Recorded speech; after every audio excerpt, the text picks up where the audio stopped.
Good morning, you guys. Your boy Ben Mahari here, represent Mahari Nation Sports Podcast here, man. I wanted to, particularly do a video that's been, boggling through my mind since last week. Um, I've been, walking around, watching various YouTube videos from, different channels left and right. And what I've been hearing is a lot of this perception of people accusing, players of stat padding. And I just want to put up this particular question is what is stat padding to most people? And the problem that I've been seeing about casual fans that don't study basketball, that don't know the game, that don't watch games every week like I do, they run into this perception that guys like LeBron James are just stat padding to try to be the all-time leading scorer and try to be this quote unquote fake goat. And I just find it, absolutely just, hilarious and just beyond ridiculous. And it leads me to investigate about what really is stat padding. And what I did last night before, constructing this video is I actually tried to figure out what the hell the stat padding means. And when you type it up on Google, the first thing that you know what pops up, what's the definition of stat padding is. The definition in stat padding in sports is an action that improves a player's statistics despite being of little benefit to his or her team or its chances of winning.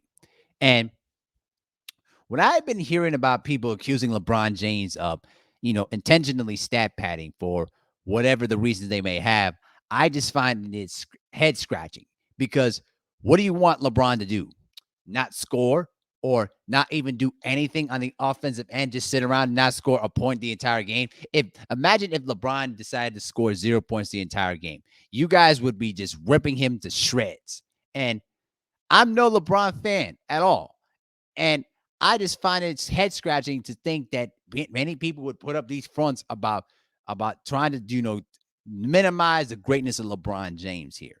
And what I've decided to do today is I'm going to give you guys some great examples of his about players in the NBA, okay, that have done way worse, 20 times more worse than what you think LeBron James has done. And these are guys that you probably have heard of, but not really have heard about their stories. So, with no further ado, I'm going to share you guys some stat padding stories that it will just leave you scratching your heads to really think, man, how dumb must I be? So, let's begin here, shall we? So, the first case that I want to talk about I should say, is Mr. Ricky Davis. All right. Ricky Davis, by his own definition, this is exactly what he said in various interviews, was a shot chucker. All right. This was a guy that said it himself that any shot that he took, he always felt that it was a good shot. And every time that he, would score a bucket or get a jam, you know what I mean? He would just continue to shoot, shoot, shoot. He was a guy that was one of the most selfish players that I've ever seen in the NBA. And yes, he had some good scoring numbers, but he never was a guy that was any benefit to a winning team. Now, why I put his picture up? Because this was a guy that was trying everything that he could. This was the year before the Cavaliers drafted LeBron James and pretty much changed the landscape of the NBA. So on March 16th of 2003, with the Cavaliers way ahead by 25 points with 6 seconds remaining against the Utah Jazz, Anthony Davis had 26 points, 12 assists, and 9 rebounds. So what he decided to do was he purposely shot the ball or missed a layup from his own basket in a cheap attempt to notch his first career triple double. Thankfully, the league, disallowed that. And then when he tried to do that, Utah guard Deshaun Stevenson took major exception to that and gave him a nice shove. And I would have done the same thing. You know what I mean? Why are you out here trying to get your own stats to try to humiliate us? And he took major heat for it. And so the thing that I really want people to understand is that it's fine, to go out and play hard and try to get improve your stats or whatever. But when you're doing it when your team is way ahead that just crosses the line of pure disrespect. And the bottom line is that Ricky Davis, that reputation he had never went away throughout his entire career. And for anyone that tries to sit here and try to say, well, oh, look, Ricky Davis could have been a help LeBron James and anything like that. Listen, Ricky Davis thought that LeBron James was going to be another role player in benefit of him.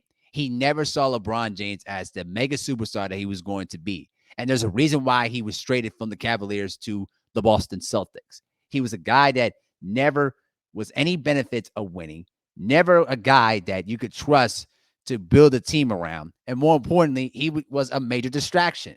So that's a guy right there that you have to look at as the ultimate stat pattern. But there's more example to this. I'm going to show you case number 2. Bob Sura. All right. Bob Sura, when he was playing for the Atlanta Hawks, he was trying to become the second player since 1997 by Grant Hill to achieve 3 consecutive triple doubles. Now, urged on by his teammates, of course, in a blowout game, he tried to pretty much, intentionally miss a shot to get that last rebound. In a game against the New Jersey Nets, he scored 22 points, 11 rebounds, and 9 assists. And he tried to intentionally miss a shot to achieve that triple-double. So when the NBA, obviously saw that, of course, they pretty much wiped that, statistic right off immediately.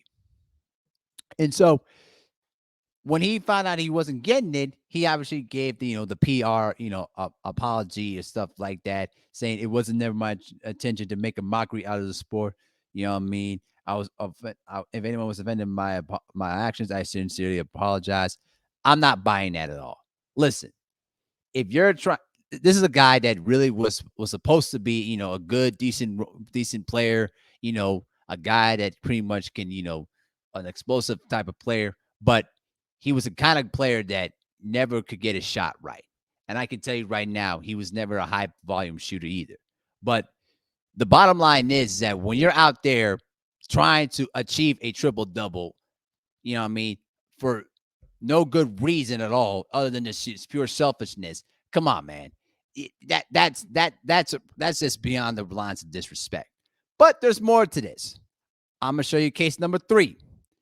Mr. Andre Blatch. Y'all remember him from his days with the Washington Wizards? So in 2010, with the Wizards up by 10 points against, ironically, the New Jersey Nets, he tried in the last 30 seconds of the game to try to intentionally get that rebound. He was fighting even his own teammates to get that rebound. And when that game pretty much was over, set, and done with, and this is the most laughable thing I've ever seen. Just go look for the game on YouTube. So he finished with 20 points, 13 assists, and 9 rebounds. And when you're watching on YouTube, when he was trying to get that last rebound before the game was over with, he was just like in pure disgust, like, man, I'm trying to get this last rebound for my stats, man. Like, leave me alone. Let me get this rebound. Like, I swear to God, like, this is one of the reasons why I just never appreciate triple doubles a lot, because even though it's fun and there are certain guys that can achieve a triple double without even trying, it's becomes gradually one of the most overrated statistics in the NBA, because a lot of guys will do anything to try to put that on their stats. But there's more to this. That's right. Mr. Shotting the Fool himself, JaVale McGee. Yes, that's right. This is the same guy that also tried to get a triple double the next year. So when he was playing for the Washington Wizards, it was the next season, all right, against the Chicago Bulls. They were losing by as many as 20 points. And this is a guy that intentionally tried to score a triple-double, right? So he was sitting on the bench the entire game, and he was racked up 12 rebounds, 12 blocks, and at least 9 points. And when he got his triple-double, you know what he got to do?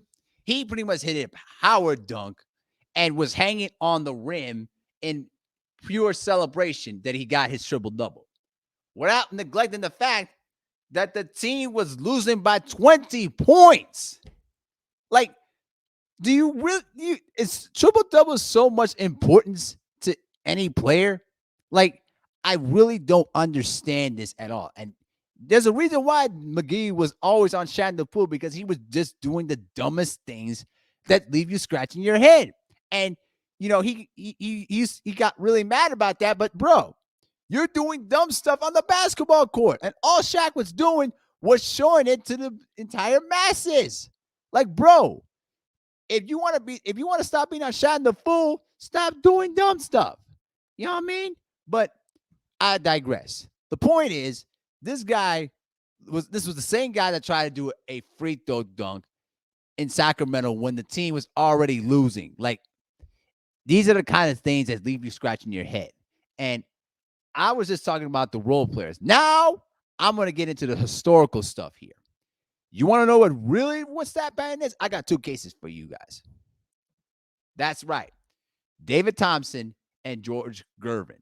Yes, we're going there because in that 1977-78 season here, okay, David Thompson and George Gervin were competing for the scoring title. All right. So these guys, great scorers, great legends.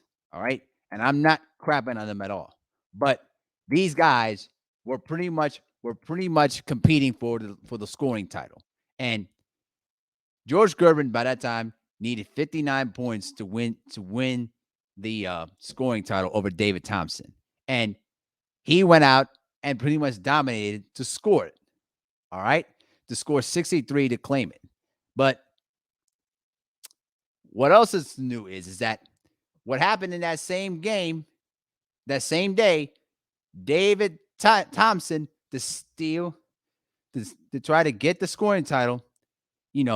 He tried to get the scoring title when he scored 73 points, and it was still not enough for him to get the scoring title because I said George Gervin scored 63 points of its own to secure the scoring title. But reason why I'm saying that here is that these guys, listen, these guys were competing for a scoring championship. And these guys were putting up astronomical numbers to try to get that scoring championship. But when you try to sit there and say, oh, LeBron James continues to stat pad, you got to look back in history, man. There have been plenty of great players that have intentionally stat padded to try to get individual accolades or stats. And it's no problem. It's what makes a game a lot of fun. But my problem is that fans always get themselves tripped out when they try to intentionally accuse today's players of stat pad. Like, I like to see you guys try to score at least 30 points on an NBA floor. Yeah, good try. You won't even dare try to do it because it's more difficult to try to do it. But the last evidence of all is the last stat pattern of NBA history. I'm gonna show you one more.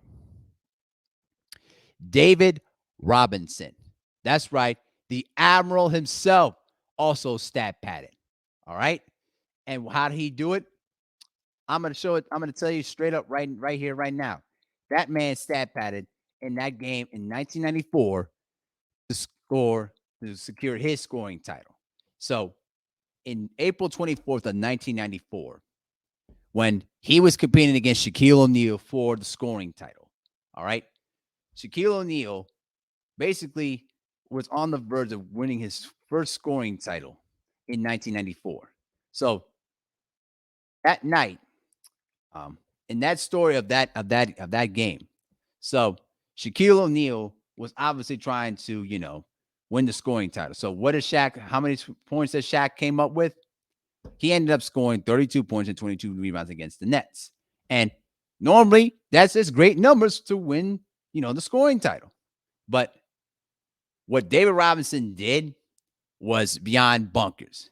He was scoring 71 points against the weak LA Clippers to secure the scoring title. Now, it was a team effort because his teammates were giving him the ball and letting him score. But my point here is that when you're trying to say that today's players always stat padded, the great players back then never stat padded, that's not true. There were a lot of stat patterns back in the same days that you bring up with too, from the 70s, the 80s, the 90s, and the early 2000s. They were all stat padding back then.